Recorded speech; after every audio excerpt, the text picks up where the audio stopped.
Welcome to my podcast, Scientist Free from Religion. This podcast has as proposal, as main idea to talk about a scientific topic, but also talk about religion.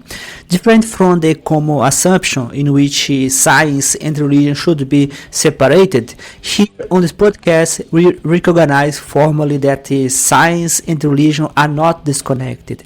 Sadly, religion can be a very big threat to science. So on this podcast, the proposal is to talk about it freely, so without fear, without the illusion that they are separate topics. So we are going to cover a possible topic. Most of them will be focused on the connection between religion and science, especially to defend science. That's our goal. Our goal here is to defend science from religion and to help to make science, to spread scientific thinking, especially to defend it against religion.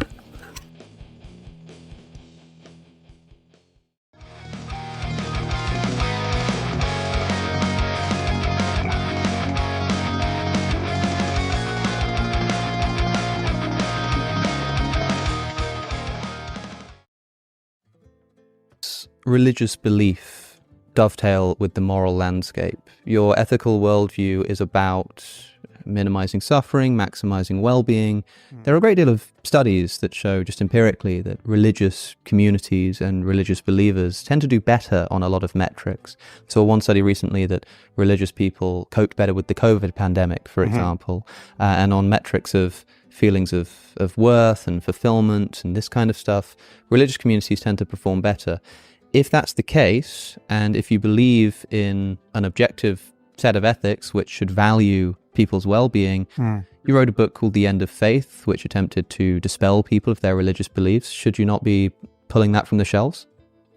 Well, so it's a big if whether or not religious communities actually do better. I mean, they do. Again, it all depends on what you mean by better in that case. But granting that they might, right? Then the question is that the best way to do that sort of better, right? Is it actually required that you believe anything on insufficient evidence or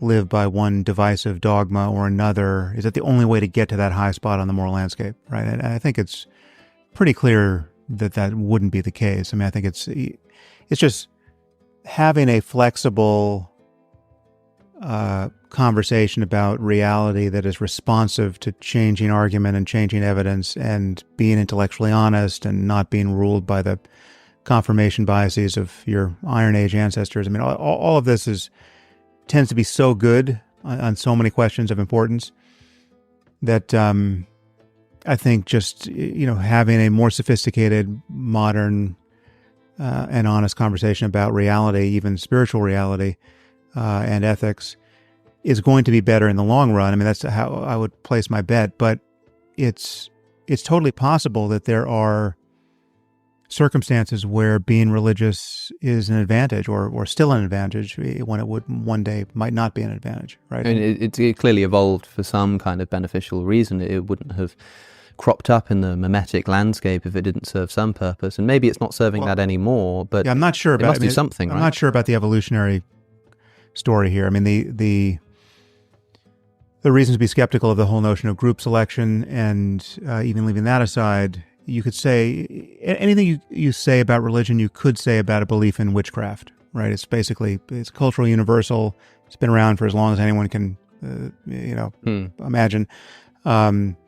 It obviously it interacts rather often with religion, but it's this distinct strand of belief that most of us acknowledge is almost certainly bullshit, and yet you could tell a story about its utility, right? And I'm sure there are circumstances where belief in witchcraft has some pragmatic value for an individual, even for a whole society. I mean, those communities still exist today. There are still people who will describe themselves as adherents of witchcraft, black magic, paganism, this kind of stuff, which many people view as these ancient, long-forgotten religious communities, but they still exist today, and I wonder if they coped better with the COVID pandemic as well. It's hard to know.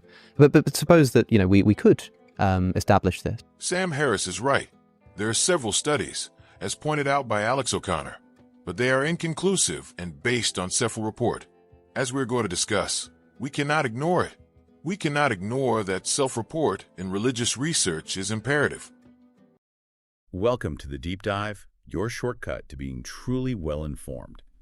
Today, we're diving into a question that sparked a lot of talk during the COVID-19 pandemic. Did religion actually, benefit people in those really tough times? Because a lot of the initial reports, the early studies, they certainly painted a very positive picture. Yeah, they really did. And that initial picture, well, on the surface, it looked like a clear advantage for people of faith. But our mission today is really to pull back that curtain a bit. We're going to be sifting through quite a stack of sources, academic papers, some sharper critical analyses to really get at the nuances and the contradictions, too. What did that positive impact actually mean? It's about getting the full story, which is often, pretty surprising. Okay, so let's start with that main story, the prevailing narrative, because it really was everywhere for a while. Surveys, early studies, they often reported religious individuals seemed to cope better. You heard about lower stress, higher self-reported happiness, especially if faith was important to them. It almost seemed a bit too straightforward, didn't it? What were those initial findings really based on? They were quite compelling, you're right. There was specific evidence coming out of the UK, for instance, studies using that big Understanding Society data set, and also research from the University of Cambridge. And these indicated that, religious individuals saw smaller increases in unhappiness and stress during the lockdowns, 2020, 2021, smaller increases compared to their secular counterparts. And it wasn't just one group either. They saw this across different communities, Christians, Muslims, Hindus. Okay, so pretty broad then. Exactly. But here's a really crucial detail, one that sort of reshapes that initial view. It wasn't just being religious that mattered so much as the intensity, the commitment. Oh, okay. Yeah. Studies show that people for whom religion made some or great difference in their lives, they experienced about half the increase in unhappiness, half compared to those who said it made little or no difference. Well, that's significant. It is. And this better coping, as it was called, it was always relative to the control groups, the non-religious folks, or those with low religiosity. It really seemed to make a difference when religion played an active, meaningful role, not just, ticking a box for affiliation. Right. So it wasn't just a label. But okay, those findings are compelling. I get that. Yeah. But you hinted there's more to it. A deeper layer starts to come out when you look closer, right? Yeah. What might we be missing in just that initial assessment? This is exactly where we need to put our critical thinking hats on. A lot of those early studies, they leaned really heavily on self-reported measures. Okay, what does that mean exactly? It means they capture how people feel, their perceptions, not necessarily objective outcomes. So for instance, feeling resilient. That's not quite the same thing as actually being physically safer from catching COVID or immune to the real-world problems the pandemic caused. Right, I see. Perception versus reality, potentially. And here's where it gets really interesting. There's this controversial idea, this hidden food metaphor. Can you explain that? It sounds intriguing. Yeah, it's a striking analogy. Imagine like a hunger competition. But one group has secret access to snacks, hidden food. Then, surprise, surprise, they report feeling less hungry than the group following the rules. Yep. The suggestion here, controversially, was that maybe religious people reported better coping and less lockdown stress, partly because they weren't isolating as much. They might have continued social interactions, religious gatherings, effectively sidestepping some of the isolation rules. They had, in a way, this hidden access to connection. The hidden food was social connection. Exactly. That's one powerful way to frame it. And these hidden foods, these other factors contributing to that apparent resilience, there were a few key ones. First, like we said, reduced isolation. Staying plugged into a community, going to gatherings, even if risky, that provided a huge psychological buffer. That's very different from maybe more cautious folks or non-religious people who faced much more disruption and isolation. Makes sense. What else? Second, there's an element you could call obligatory happiness. Obligatory happiness. Yeah, cultural or spiritual norms within some religious communities can, maybe subtly, maybe not so subtly, encourage people to report being positive, to seem resilient. It makes you wonder, don't we all sometimes feel pressured to put on a brave face in our own circles? That's true. There was even this fascinating study. It showed that when people knew they were being prayed for, sometimes their anxiety actually increased. Really? Why? Likely because they felt this pressure, this expectation to appear spiritually strong, to show the prayers were working. Wow, okay.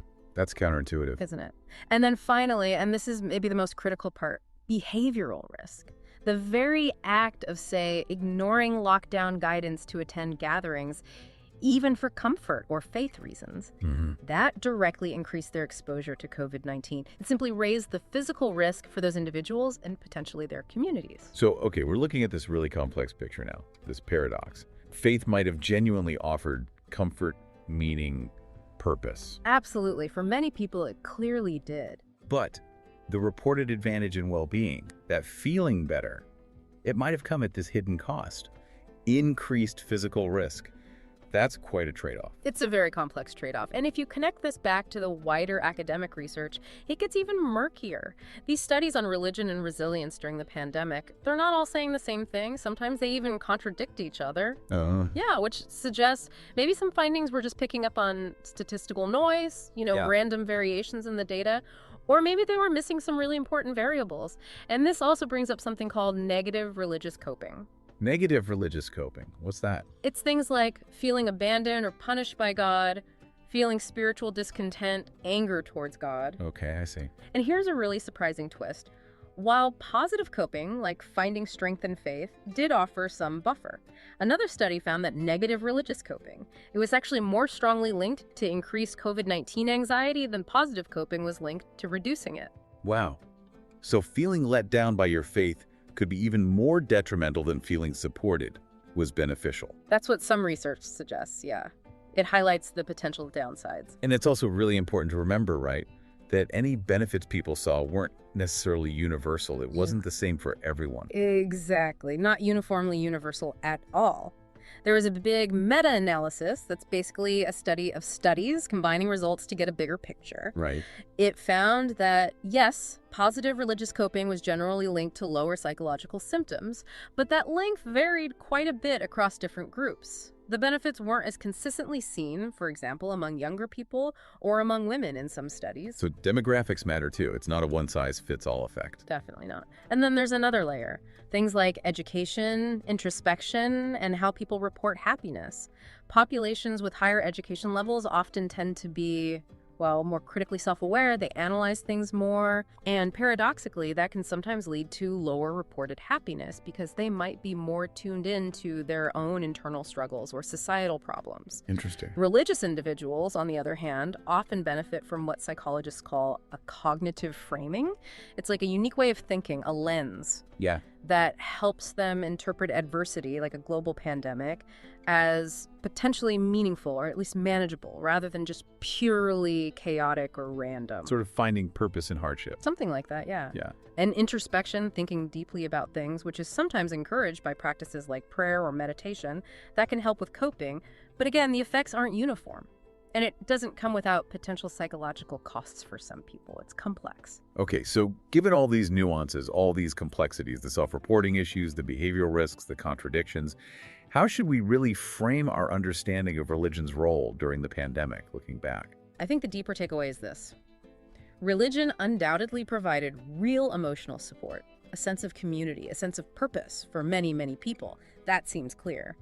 But the evidence for it being a straightforward net benefit in terms of overall well-being during that specific crisis, it's far from simple. It's really tangled up with self-report bias, social expectations, cultural pressures, and critically, with behavioral risk. Right. So that central paradox we talked about really stands out. Many religious individuals may genuinely have felt better, perhaps partly because their communities helped them avoid the crushing isolation others felt. That social connection buffer. But that very behavior, keeping those social connections going during lockdowns, might have simultaneously increased their actual physical exposure to the virus. Precisely. Emotional resilience is so valuable, we all want it.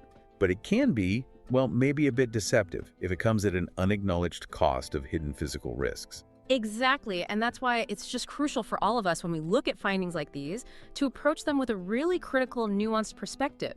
We have to recognize how complex the relationship between something like religion and mental health really is, and understand that how well any coping strategy works.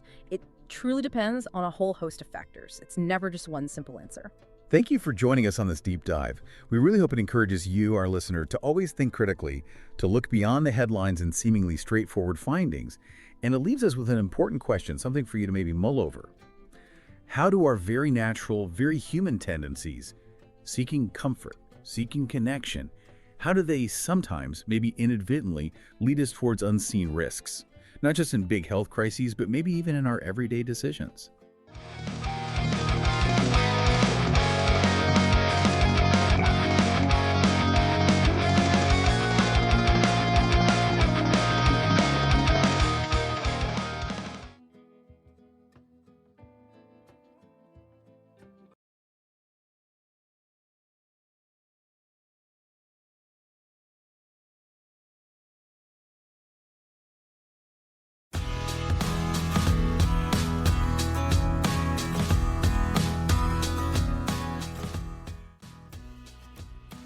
Hey there, you arrived to the end of this episode. You can always check out my YouTube channel and also keep watching because there are 7 episodes. So you just if you enjoyed this one, hopefully you are going to enjoy the next one. I always like to remember that you can support my work by buying my books. Even though I still don't have a book about religion, which is the main topic of the podcast, I do have a book about artificial intelligence, and also I have a blog called Scientists Free from Religion on Medium, and there are several blog posts there, and you can enjoy it, you can read it, and you can subscribe to my YouTube channel, you can share it with your friends. So hopefully I can hear from you, and hope you had an amazing time. So hope to see you in the next episode.